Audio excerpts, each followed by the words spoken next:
ধারাবাহিকের নতুন প্রোমোতে দেখতে পাওয়া যায় ভোর এবং নতুন কাকুর মেলামেশা মোটেও ভালো লাগে না কমলিনীর। তাই কমলিনী আজ রেগে গিয়ে নতুন কাকুকে অনেক করে কথা শোনায়। এরপর কমলিনী চলে যেতেই নতুন কাকু বিছানায় বসে ভীষণই মন খারাপ করে ভাবতে থাকে আর বলতে থাকে, তোমার এই রূপ আমি কখনো দেখব বলে আশা করিনি কমলিনী। তুমি আমার ওপর কর্তৃত্ব ফলাতে গিয়ে অনেক বেশি দাবেদার হয়ে উঠেছ, তাই আজ আমাকে এই সিদ্ধান্তটা নিতেই হলো। এই বলেই হাতে করে অনেকগুলো ঘুমের ওষুধ নিয়ে খেয়ে ফেলে নতুন কাকু। অন্যদিকে ভোর, সে আজ দুপুর থেকে অনেকবার ফোন করে যাচ্ছে স্বতন্ত্রদাকে, কিন্তু কিছুতেই ফোনে না পেয়ে সুখবরটা দিতে নিজেই চলে আসে নতুন কাকুর বাড়িতে। কিন্তু এসে কমলিনীকে ভোর প্রশ্ন করে, তখন কমলিনী বলে আমি জানি না। তখন বাধ্য হয়ে ভোর ঘরের দরজা ধাক্কা দিতে থাকে আর ঘরের ভিতর ঢুকে দেখে নতুন কাকু বেহুশ হয়ে মেঝেতে শুয়ে রয়েছে। আর এই দৃশ্য দেখে চিৎকার দিয়ে ওঠে ভোর, আর বাড়ির সবাই যে যেখানে ছিল সেখান থেকে ছুটে চলে আসে নতুন কাকুর ঘরেতে।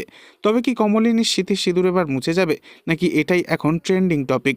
৭৫টা ঘুমের ওষুধ খেয়ে আবারও দেবলিনার মতো ফিরে আসা যায় কি মনে করছেন আপনারা? অবশ্যই কমেন্টে জানাবেন। আর নেক্সট আপডেটের জন্য সাবস্ক্রাইব করে আমাদের সাথেই থাকবেন। ধন্যবাদ।